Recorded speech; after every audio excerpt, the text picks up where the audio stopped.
السلام علیکم ورحمۃ اللہ وبرکاتہ۔ ناظرین، استقبال ہے آپ کا ہمارے چینل دا سوشل نیوز پر۔ ناظرین، کل آپ نے علامہ سعد کاندھلوی کے باطل افکار و خیالات کے متعلق دارالعلوم دیوبند کے تازہ فتوے کی پہلی قسط سماعت فرمائی تھی۔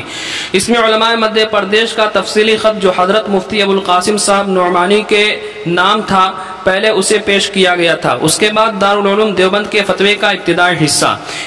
حصے کا خلاصہ یہ تھا کہ علامہ سعد صاحب کے بیانات پہلے کے مقابلے میں مزید بگڑ گئے ہیں اور تنخواہ کے بارے میں ان کا موقف ہر طرح غلط ہے۔ اب اس کے آگے کا حصہ پیش خدمت ہے، یہ اسی فتوے کی دوسری قسط ہے۔ دارالعلوم دیوبند لکھتا ہے،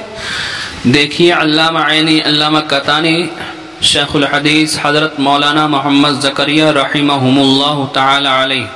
اور دوسرے شراح حدیث تو اس واقعے سے عامت المسلمین کی دینی خدمت میں مشغول ہر قسم کے افراد کے لیے بیت المال سے وظیفہ لینے اور عوامی کفالت قبول کرنے کی بات لکھ رہے ہیں، اور امام باقی قضا جیسی دینی خدمت میں مشغول افراد کے لیے تجارت کا پیشہ اختیار کرنے کو ذہنی یکسوئی میں خلل کی وجہ سے مکروہ قرار دے رہے ہیں، جبکہ مقرر موصوف اس واقعے کو پیش نظر کر کے خدام دین کے لیے تجارت کو ضروری اور معاون خیال کرتے ہیں اور تجارت کے بغیر دینی اشتغال کو ناقص مجاہدہ تصور کرتے ہیں، اور خدام دین پر سیرت صحابہ کے خلاف ورزی کا الزام بھی عائد کرتے ہوئے اپنی خود تراشیدہ سیرت کو عظیمت کی دعوت خیال کرتے ہیں۔ ببی تفاوت راہ از کجا از تابع کجا۔ حضرت مولانا محمد یوسف کاندھلوی رحمۃ اللہ علیہ نے حیات الصحابہ میں جو باب قائم فرمایا ہے، اس کا مقصد صحابہ کرام رضی اللہ عنہم اجمعین کی دنیا سے بے رغبتی اور ان کے زہد کو بتانا ہے کہ حضرت ابو بکر صدیق رضی اللہ عنہ نے خلافت کی مشغولی کی وجہ سے تجارت کو چھوڑ کر، جس سے ان کی ضروریات بسہولت پوری ہو رہی تھی، بیت المال کے معمولی وظیفے پر اکتفا کر لیا تھا۔ پھر مزید برآں انہوں نے آخری عمر میں بیت المال سے لیے ہوئے وظیفہ کو بھی واپس کرنے کی وصیت فرمائی تھی۔ یہ ان کے اعلیٰ درجے کے زہد اور تقوی کی بات تھی۔ شیخ الحدیث حضرت مولانا محمد زکریہ قدس سرہ نے بھی فضائل اعمال میں یہ واقعہ صحابہ کرام کے زہد کو بیان کرنے کے لیے نقل فرمایا ہے۔ ملاحظہ کریں فضائل اعمال حصہ اول، حکایت صحابہ، صفحہ نمبر 57، تیسرا باب، صحابہ کرام کے زہد اور فقرے کے بیان میں۔ مسئلے کی وضاحت کے لیے تو اتنی تفصیل کافی ہے، تاہم مناسب معلوم ہوتا ہے کہ مزید تفشی اور اطمینان کے لیے خیر القرون میں دینی خدمت میں مشغول افراد کی عوامی کفالت اور نظام معیشت سے متعلق محدثین اور فقہاء کرام کی کچھ اور تصریحات ذکر کر دی جائیں۔ بخاری شریف میں شیخین رضی اللہ عنہما بیت المال سے گزارا لیتے تھے، قاضی شرعی بھی تنخواہ لیتے تھے، اور عبداللہ ابن سعد رضی اللہ عنہ حضرت عمر رضی اللہ عنہ کے پاس آئے۔ حضرت عمر رضی اللہ عنہ نے ان سے پوچھا، مجھے خبر ملی ہے کہ آپ حکومت کے کام کرتے ہیں اور جو تنخواہ دی جاتی ہے تو نہیں لیتے۔ انہوں نے کہا کہ یہ خبر صحیح ہے۔ حضرت نے پوچھا کیوں؟ انہوں نے کہا کہ میں خود کفیل ہوں، میرے پاس گھوڑے اور غلام ہے اور میرے پاس اور بھی مال ہے، اس لیے میں چاہتا ہوں کہ اپنی خدمت کو مسلمانوں پر خرچ کروں۔ حضرت عمر رضی اللہ عنہ نے فرمایا کہ ایسا نہ کرو، میں نے بھی ایسا کرنے کا ارادہ کیا تھا تو نبی صلی اللہ علیہ وسلم نے مجھے منع کیا تھا۔ نیز امام بخاری رحمۃ اللہ علیہ نے باب نفقۃ القیم للوقف کے تحت یہ حدیث ذکر کی ہے کہ حضور صلی اللہ علیہ وسلم نے ارشاد فرمایا کہ میرے ورثہ کوئی درہم و دینار تقسیم نہ کریں، میں نے جو کچھ چھوڑا ہے وہ اپنی بیویوں کے خرچے کے بعد اور اپنے کارندوں کی تنخواہوں کے بعد صدقہ ہے۔ اس حدیث کے تحت ملا علی قاری رحمۃ اللہ علیہ نے مرقات میں اور شیخ الحدیث مولانا محمد زکریہ قدس سرہ نے لا مع الدراری کے حاشیہ میں نقل کیا ہے کہ اس سے مراد بنو نذیر کی زمین ہے جو اللہ تعالیٰ نے آپ کو بطور فیع عطا فرمائی تھی، اور خیبر کی زمین ہے جو آپ کو سہم میں ملی تھی، اور فدق کی نصف زمین ہے جو فتح خیبر کے بعد آپ کو اہل خیبر سے صلحاً حاصل ہوئی تھی۔ یہ زمینیں حضور صلی اللہ علیہ وسلم کے ساتھ مختص تھیں، اور حدیث میں مذکور عامل سے مراد خلیفۃ المسلمین ہے، اور شارح بخاری علامہ ابن بطال رحمۃ اللہ علیہ نے اس حدیث میں مذکور جملہ مؤونۃ عاملی کے ذیل میں لکھا ہے کہ آپ صلی اللہ علیہ وسلم نے اپنے متروکہ مال کا ایک مصرف جو کہ عامل یعنی خلیفۃ المسلمین کو بھی قرار دیا ہے، جو مسلمانوں کی اجتماعی خدمت میں مشغول رہتا ہے۔ لہذا ہر وہ شخص جو مسلمانوں کے اجتماعی مصالح میں مشغول ہو، جیسے علماء، قضات اور مؤذن وغیرہ، وہ بھی خلیفہ کی طرح بیت المال سے وظیفے کا مستحق ہے۔ ابن اسیر رحمۃ اللہ علیہ نے اپنی تاریخ میں لکھا ہے کہ حضرت عمر رضی اللہ عنہ نے مسلمانوں سے مخاطب ہو کر فرمایا کہ تم لوگوں کو معلوم ہے کہ میں ایک تاجر پیشہ آدمی ہوں اور میرے اہل و عیال کا خرچ تجارت سے پورا ہو جاتا تھا، لیکن اب تم لوگوں کی خدمت کی وجہ سے میں مشغول ہو گیا، پس بیت المال لینے کے بارے میں کیا رائے ہے؟ حضرت علی رضی اللہ عنہ نے فرمایا کہ اے امیر المؤمنین، آپ کے لیے اور آپ کے اہل و عیال کے لیے جتنے خرچہ کی ضرورت ہو آپ کر لیا کریں۔ اس پر سب مسلمانوں نے اتفاق کیا، چنانچہ حضرت عمر رضی اللہ عنہ نے بیت المال سے وظیفہ لینا شروع فرما دیا۔ حافظ ابن حجر رحمۃ اللہ علیہ امام طبری رحمۃ اللہ علیہ کے حوالے سے لکھتے ہیں کہ اس حدیث سے واضح طور پر معلوم ہوا کہ مسلمانوں کے اجتماعی کام میں جو بھی مشغول ہوگا وہ بیت المال سے وظیفے کا مستحق ہوگا۔ حضرت مولانا فخر الحسن گنگوہی رحمۃ اللہ علیہ حاشیہ ابو داؤد میں لکھتے ہیں کہ اس حدیث سے معلوم ہوا کہ مسلمانوں سے متعلق دین کی ہر طرح کی عمومی خدمت پر بیت المال سے وظیفہ لینا جائز ہے، جیسے تدریس، قضا وغیرہ، بلکہ امام کے لیے ضروری ہے کہ بیت المال سے اس قسم کے مشغول افراد کے معاش کا نظم کرے۔ علامہ برکوی حنفی رحمۃ اللہ علیہ نے اپنی مشہور تصنیف الطریقۃ المحمدیہ میں اس موضوع پر باضابطہ ایک فصل قائم کی ہے، الفصل الثانی فی التورع والتوقی فی من طعام اہل الزوائف من الاوقاف او بیت المال الخ۔ اس کے تحت بیت المال کی وظیفہ سے شبہ کی بنیاد پر بچنے کو جہالت قرار دیا ہے، اور پھر خلفائے راشدین کے بیت المال سے وظیفہ قبول کرنے کی تصریح کرتے ہوئے آخر میں لکھا ہے، جس کا خلاصہ یہ ہے کہ بیت المال اور اوقاف کی آمدنی اور دوسرے ذریعہ معاشی میں کوئی فرق نہیں، بلکہ بیت المال وغیرہ کی آمدنی زیادہ پاکیزہ ہے۔ حافظ ابن عبد البر رحمۃ اللہ علیہ نے الاستیعاب میں سند کے ساتھ نقل کیا ہے کہ حضرت عمر رضی اللہ عنہ حضرت امیر معاویہ رضی اللہ عنہ کو شام کی ولایت پر سالانہ 10,000 دینار دیا کرتے تھے۔ امام ابو یوسف رحمۃ اللہ علیہ کتاب الخراج میں فصل فی ارزاق القضاة کے تحت لکھتے ہیں کہ جو شخص بھی مسلمانوں کے اجتماعی عمل میں مشغول ہوگا وہ بیت المال سے وظیفہ لینے کا مستحق ہوگا۔ چنانچہ خلفاء اسلام کا ہمیشہ معمول رہا ہے کہ وہ قاضیوں کے لیے بیت المال سے وظیفہ مقرر فرماتے آئے ہیں۔ علامہ زیلعی رحمۃ اللہ علیہ نصب الرایہ میں حضرت عمر رضی اللہ عنہ سے نقل فرمائے کہ آپ دینی تعلیم دینے والوں کے لیے وظیفہ مقرر فرماتے تھے۔ حقیقت یہ ہے کہ جیسا کہ علامہ زیلعی رحمۃ اللہ علیہ تبیین الحقائق میں لکھتے ہیں کہ قاضی کو بیت المال سے وظیفہ اس لیے دیا جاتا ہے کہ وہ مسلمانوں کے اجتماعی دینی خدمت میں محبوس ہے اور حبس نفقہ کا سبب ہے۔ صحابہ کرام اور تابعین کے دور میں بیت المال سے وظیفہ لینے کا معمول تھا۔ خود حضرت ابو بکر صدیق رضی اللہ عنہ اور آپ کے بعد کے خلفاء بقدر ضرورت وظیفہ لیا کرتے تھے۔ اس سے معلوم ہوا کہ یہ ایک اجماعی مسئلہ ہے، بلکہ حافظ سخاوی رحمۃ اللہ علیہ نے لکھا ہے کہ بعض سلف صالحین صرف اس وجہ سے تجارت کرتے تھے تاکہ اپنی آمدنی ان علماء اور محدثین پر صرف کریں جنہوں نے علم دین کی نشر و اشاعت کے لیے اپنی زندگی کو فارغ کر رکھا ہے اور اسباب معاش اختیار کرنے کا ان کا موقع نہیں ہے۔ حضرت عبداللہ بن مبارک فضیل بن عیاض رحمۃ اللہ علیہ سے فرماتے ہیں کہ اگر تم اور تمہارے ساتھی یعنی سفیان ثوری، سفیان بن عیینہ رحمہ اللہ وغیرہ نہ ہوتے تو میں تجارت نہ کرتا۔ ابن عساکر نے تاریخ دمشق میں بسند بیان کیا ہے کہ مدینہ منورہ میں 3 معلم بچوں کو دینی تعلیم دیا کرتے تھے اور حضرت عمر رضی اللہ عنہ ان میں سے ہر ایک کو ماہوار 15 درہم برائے خوردونوش دیتے تھے۔ ابن عبید قاسم بن سلام رحمۃ اللہ علیہ نے کتاب الاموال میں باب الفرض علی تعلم القرآن والعلم میں لکھتے ہیں کہ حضرت عمر رضی اللہ عنہ نے بعض عمال کو لکھا کہ تم لوگوں کو قرآن سیکھنے پر وظیفہ دو۔ مورخ اسلام قاضی اطہر مبارک پوری رحمۃ اللہ علیہ لکھتے ہیں عہد رسالت میں مقامی اور بیرونی دونوں قسم کے طلبہ کے قیام و طعام کا باقاعدہ انتظام تھا۔ مقامی طلبہ یعنی اضیاف الاسلام، اصحاب صفہ اور دیگر فقراء مساکین مسجد نبوی میں قیام کرتے تھے۔ رسول اللہ صلی اللہ علیہ وسلم اور باحیثیت صحابہ ان کو اپنے گھروں پر بلا کر کھلاتے تھے۔ مسجد نبوی میں صحابہ ان کے لیے کھجور اور پانی رکھتے تھے۔ حضرت ابو ہریرہ رضی اللہ عنہ اور حضرت معاذ بن جبل رضی اللہ عنہ اس کے منتظم تھے، اور بیرونی طلبہ یعنی اطراف و جوانب سے آنے والے افراد اور وفود عام طور سے دار رملہ بنت حارث میں ٹھہرائے جاتے تھے جو دار الضیافہ کے نام سے مشہور تھا، اور اس میں 600-700 آدمیوں کے قیام کی گنجائش تھی۔ ان کے قیام و طعام کا انتظام حضرت بلال رضی اللہ عنہ کے ذمے تھا۔ بعض حضرات اور وفود دوسری جگہوں میں بھی ٹھہرائے جاتے تھے۔ خیر القرون کی دینی درسگاہ صفحہ نمبر 142۔ دوسری جگہ لکھتے ہیں جن مکاتب کا عام رواج ہو گیا تو شہروں دیہاتوں صحراؤں اور قبیلوں میں شخصی و انفرادی مکتب کھل گئے اور ہر طبقہ نے اپنے ذوق و ضرورت کے مطابق بچوں کی تعلیم اور معلموں اور مؤدبوں کی رزق و اجرت کا انتظام کیا۔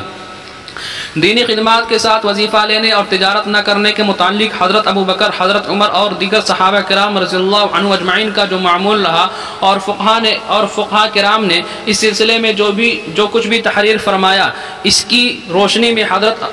حکیم الامت حضرت مولانا اشرف علی تھانوی رحمۃ اللہ علیہ نے اپنی تجدیدی کتاب اصلاح انقلاب امت میں نہایت مفصل و محقق کلام فرمایا ہے، جس کا خلاصہ یہ ہے کہ علماء، طلباء اور دینی خدمت میں مشغول افراد کی مالی خدمت مسلمانوں پر واجب اور ضروری ہے،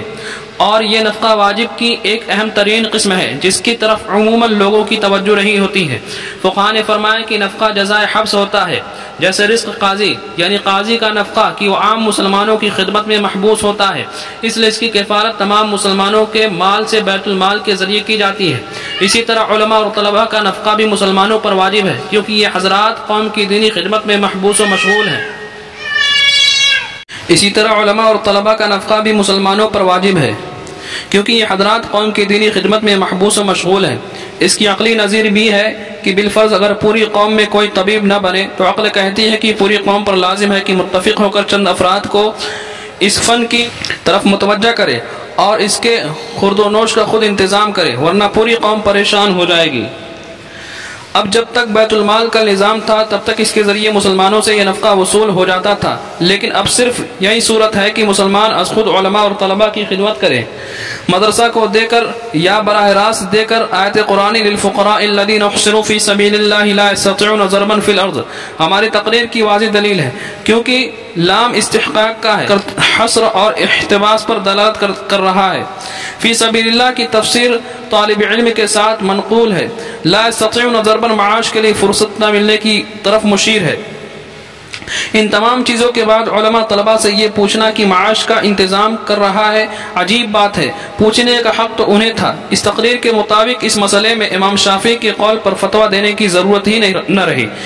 کیونکہ یہ تو قوم کے اوپر واجب شدہ نفقہ اور کفالت ہے، جو کہ عند الاحناف جزائے حبس ہے، اور اس کا متعین ہونا قطع نزاع کے لیے ہوگا، نہ کہ اجرت ہونے کے سبب۔ اب یہ شبہ کہ کیسے علماء معاش کے لیے فارغ نہیں ہو سکتے ناقابل تسلیم ہے، کیونکہ جو معاش میں لگتا ہے وہ ایسی خدمت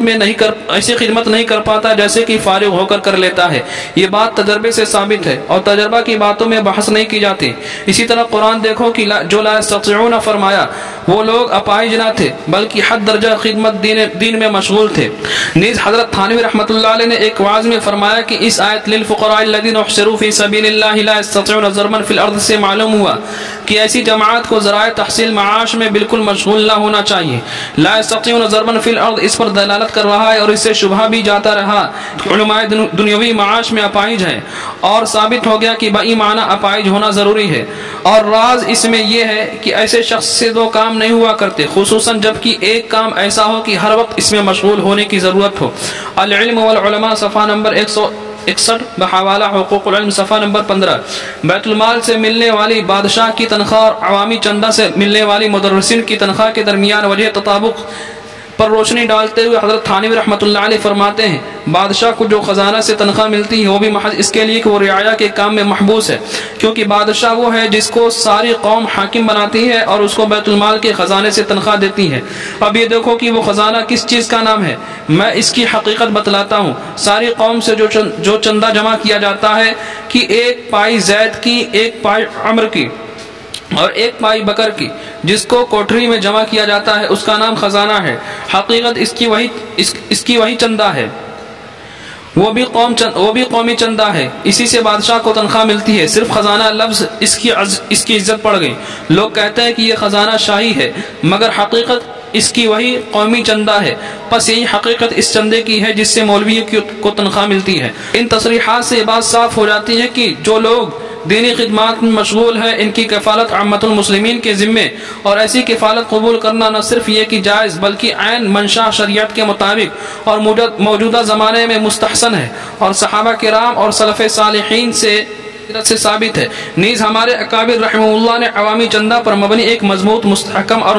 مفید تعلیمی نظام کو رائج کرنے میں انتک کوششیں صرف فرمائی ہیں، اور حضرت مولانا محمد قاسم نانوتی رحمۃ اللہ علیہ نے دارالعلوم دیوبند کے لیے جو اصول 8 گانا مرتب فرمائے تھے، اس کی پہلی اور دوسری شق میں تکثیر چندہ کی فکر اور طلبہ کے قیام و طعام کی افزائش کی سعی کی طرف خصوصی توجہ دلائی گئی ہے، تاکہ دین کی تحفظ و اشاعت کا کام یکسوئی اور انہماک کے ساتھ انجام دیا جا سکے۔ لہذا مقرر صاحب کا دینی خدمات میں مشغول افراد کو تجارت کی دعوت اس بنیاد پر دینا کہ وہ اپنی کفالت خود کر کے مخلوق سے استغنائیت حاصل کرے اور ان کا مجاہدہ کامل ہو، بجائے خود سیرت سے ناواقفیت پر مبنی ہے۔ دینی خدمت اختیار کرتے ہوئے ذہنی یکسوئی اور جمعیت قلبی کے لیے تنخواہ اور وظیفہ کو قبول کرنا تجارت سے بھی افضل ہے۔ اگر خلوص نیت کے ساتھ یہ خدمت انجام دی جائے تو علامہ شامی اور حضرت تھانوی رحمۃ اللہ علیہ کی تصریح کے مطابق اس میں دوہرا اجر ہے، ایک علم دین کی اشاعت کا، دوسرا اہل و عیال کے لیے تحصیل معاش کی ذمہ داری پورا کرنے کا۔ ملاحظہ کرے شامی باب الاذان اختری بہشتی زیور گراواں حصہ صفحہ نمبر 138۔ بعض مسالے کے سبب بلا ضرورت بھی تنخواہ قبول کر لینا مستحسن قرار دیا گیا ہے، چنانچہ صاحب ہدایہ نے مالدار قاضی کے رزق قبول کرنے میں خاص مصلحت بیان کی ہے۔ حضرت شیخ الحدیث مولانا محمد زکریا قدس سرہ فضائل تجارت میں لکھتے ہیں، میں پہلے لکھ چکا کہ میرے نزدیک تجارت افضل ہے، وہ بحیثیت پیشہ کے ہیں، اس لیے کہ تجارت میں آدمی اپنے اوقات کا مالک ہوتا ہے، تعلیم و تعلم، تبلیغ اور افتاء وغیرہ کی خدمت بھی کر سکتا ہے۔ لہذا اگر اجارہ دینی کاموں کے لیے ہو تو وہ تجارت سے بھی افضل ہے، اس لیے کہ وہ واقعی دین کا کام ہے، مگر شرط یہ کہ وہی کام مقصود ہو اور تنخواہ بدرجہ مجبوری ہو۔ میرے قابل دیوبند کا زیادہ معاملہ اسی کا رہا ہے، اور اس کا مدار اس پر ہے کہ کام کو اصل سمجھے اور تنخواہ کو اللہ کا عطیہ۔ اسی لیے کسی جگہ پر اگر کوئی دینی کام کر رہا ہو تو تدریس افتاء کا وغیرہ کا، تو اس سے زیادہ کسی دوسرے مدرسے میں زیادہ تنخواہ ملے تو پہلی جگہ کو محض کثرت تنخواہ کی وجہ سے نہ چھوڑے۔ پھر دینی خدمات میں مشغولی کے ساتھ تجارت وغیرہ کا پیشہ اختیار کرنا محدثین، فقہاء اور ہمارے اکابر کی تصریحات اور تجربات کے روح سے دینی خدمات میں مخیل ہے۔ شیخ الحدیث حضرت مولانا محمد زکریا قدس سرہ لکھتے ہیں، میرا تو کئی سال سے معمول ہے کہ اہل مدارس کو مشورہ دیتا ہوں کہ بغیر تنخواہ کے مدرس نہ رکھا جائے، اور اپنا ذاتی تجربہ اپنے مدرسہ کا یہ ہے کہ ابتدا میں نے مظاہر العلوم معین المدرسی کا درجہ شروع کیا تھا، جس کو 1-2 سبق مدرسہ کے اور بقیہ اوقات میں اپنا کوئی تجارتی کام کرنے کا مشورہ دیتا تھا، مگر ایک ہی سال میں ان کی توجہ پڑھانے کی طرف کم ہو گئی اور تجارتی کام میں لگ گئے، اور شدہ دینی کام چھوٹ گیا، اور بے تنخواہ مدرس جس بے توجہی سے کام کرتے ہیں تنخواہ نہیں کرتے۔ اسی واسطے ہمارے اکابر کا یہ دستور رہا ہے، چنانچہ حضرت گنگوئی رحمۃ اللہ علیہ نے ابتدا میں سہارنپور میں 10 روپے تنخواہ پر بچوں کو پڑھانے کے لیے ملازمت کی، اور حضرت نانوتوی رحمۃ اللہ علیہ کے متعلق بھی گزر چکا ہے کہ کچھ دنوں حدیث پڑھانے پر اور تصحیح کتب پر تنخواہ لی، اور حضرت تھانوی رحمۃ اللہ علیہ کا قصہ مشہور ہے کہ ابتدا میں کانپور میں ملازمت کی۔ مزید برآں موصوف نے طلبہ اور علماء کو نشانہ بناتے ہوئے ان کے معاش کے سلسلے میں جو تجویز پیش کی ہے اور اپنی تجویز کی جو بنیادیں بتائی ہیں، افسوس کے انہی خیالات کا اظہار ایک مدت سے متجددین کرتے آئے ہیں۔ حضرت مولانا مفتی محمد تقی عثمانی صاحب دامت برکاتہم لکھتے ہیں، بعض حضرات دینی مدارس کی خیرخواہی اور ہمدردی میں یہ تجویز بھی پیش فرماتے ہیں کہ ان درسگاہوں میں دستکاری کے ہنر سکھانے اور دوسری تکنیکی تربیت کا بھی انتظام ہونا چاہیے، تاکہ جو علماء یہاں سے فارغ التحصیل ہو، معاشی اعتبار سے معاشرے پر بوجھ بننے اور دوسروں کے محتاج ہونے کے بجائے اپنے معاش کا انتظام اپنے ہاتھ کے ہنر سے کر سکیں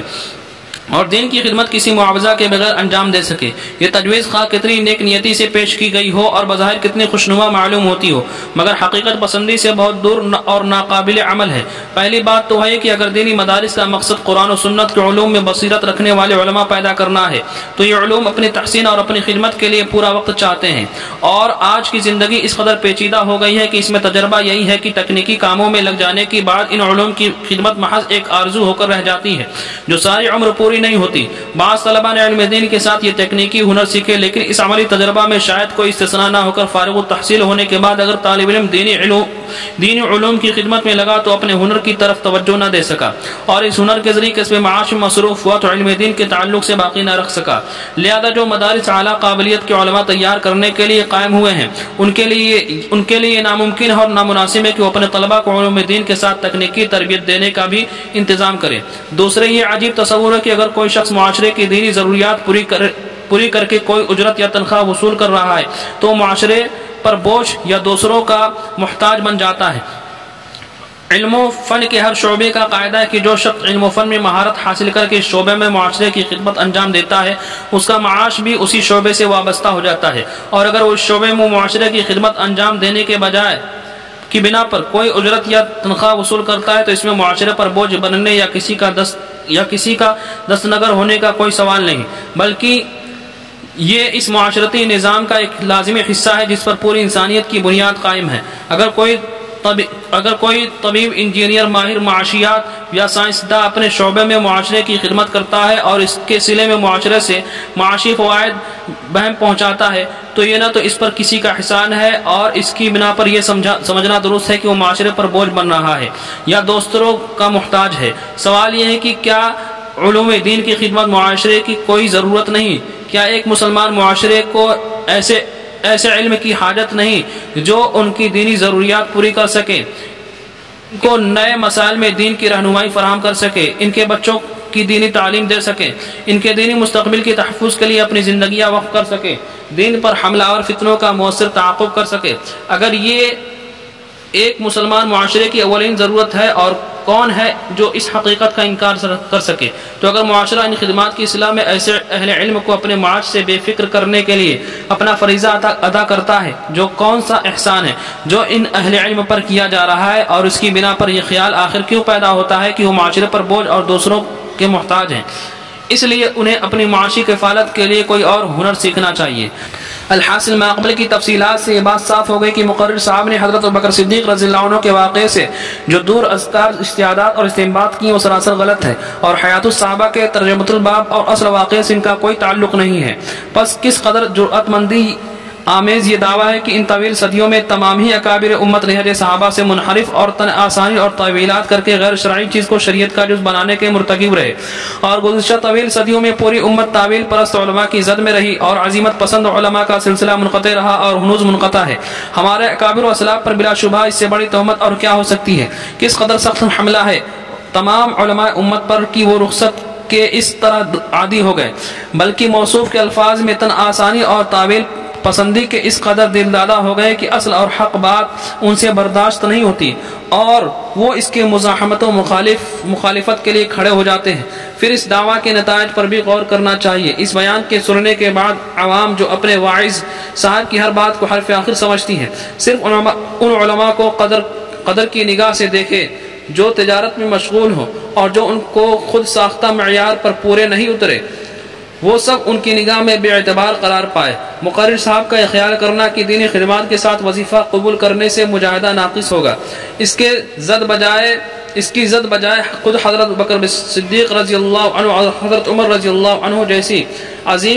عظیمت کی پیکر شخصیات پر پڑتی ہیں کہ عوام کفالت قبول کرنے کی وجہ سے نعوذ باللہ ان کا مجاہدہ ناقص تھا، حالانکہ تجارت کو ترک فرما کر معمولی وظیفہ کے ساتھ ہمہ وقت مسلمانوں کی اجتماعی خدمت میں مشغول رہنا اعلیٰ درجے کی عظیمت کی بات تھی۔ آج بھی جو طالبان علوم نبوت، علماء کرام، محدثین اور دینی خدا میں صحابہ کرام اور سلف صالحین کے نقش قدم پر چلتے ہوئے دینی اسباب معاش کو چھوڑ کر معمولی وظیفے پر علماء دین کی تحفظ اور اشاعت میں زندگیاں کھپا رہے ہیں، یہ بلا شبہ ان کی عظیمت کی بات ہے۔ یہ تبصرہ تو سوال میں مذکور 29 اپریل سن 2023 کے بیان کا تھا جو معاملہ کی نزاکت کی وجہ سے طویل ہو گیا، لیکن مقرر صاحب کی مجموعی فکر اور ان کے متابعین کی طرف سے سوشل میڈیا پر پھیلائے جا رہے غلط استدلالات کے جائزے کے لیے ضروری تھا۔ اس کے بعد مزید کسی بیان کا جائزہ لینے کی ضرورت باقی نہیں رہ جاتی، تاہم اتمام حجت کے لیے ایک اجمالی جائزہ پیش کیا جاتا ہے۔ اب اس کے بعد انشاءاللہ تیسری قسط میں